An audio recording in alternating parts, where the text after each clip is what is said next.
জনবহুল এলাকায় ব্যাগের মধ্যে মাথার খুলি এবং হাড়গোড় উদ্ধারের ঘটনায় তীব্র চাঞ্চল্য ছড়ালো বাগুইআটির জর্দাবাগান এলাকায়। ওই এলাকায় আজ সোমবার সকালে একটি সাদা ব্যাগের মধ্যে এই মাথার খুলি এবং হাড়গোড় দেখতে পাওয়া যায়। এরপর পুলিশকে খবর দিয়েছিলেন স্থানীয় বাসিন্দারা। খবর পেয়ে ঘটনাস্থলে পৌঁছে সেগুলি উদ্ধার করে নিয়ে যায় পুলিশ।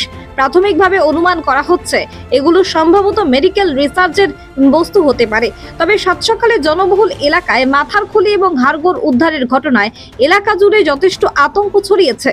কি দেখলেন? এখান থেকে যাচ্ছিলাম, ব্যাগের মধ্যে তাকাইছি, ব্যাগটা খোলা রয়েছে, দেখি একটা কঙ্কালের মতো মাথা আর পাটা পড়েছিল। ঠিক আছে, আমরা সঙ্গে সঙ্গে ফোন করলাম এদের যে ব্যাপারটা নিয়ে। ঠিক আছে, নিয়ে তারপরে পুলিশ আসলো, তারপরে ওরা ওটাকে ঢাকা দিয়ে ঢাকলো, ঢেকে সাইড হয়ে রেখে নিয়ে চলে গেল। পুলিশ নিয়ে চলে গেছে তো? ব্যাগের মধ্যে এটা মাথার এটা খুললি আর হাড় ফাড় সব বেরিয়ে আছে। তারপর আমরা ওই অপুকে বললাম ফোন করে, ঠিক আছে। তারপর অপু ফোন করছে পুলিশকে। কখন থেকে ঘটনাটা লক্ষ্য? সকাল থেকে? না না, সকাল না, আমরা দেখলাম কথা এই এখন কটা বাজে, আধা ঘন্টা হয়ে গেছে, 40 মিনিট আগে দেখেছি আমরা। আসছি যখন ঠিক আছে, তখন প্লাস্টিক না না আসছি না, আমরা এখান থেকে বেরোচ্ছি, তাও আমি দেখলাম। তারপর আমি দেখে অপুকে ফোন করলাম।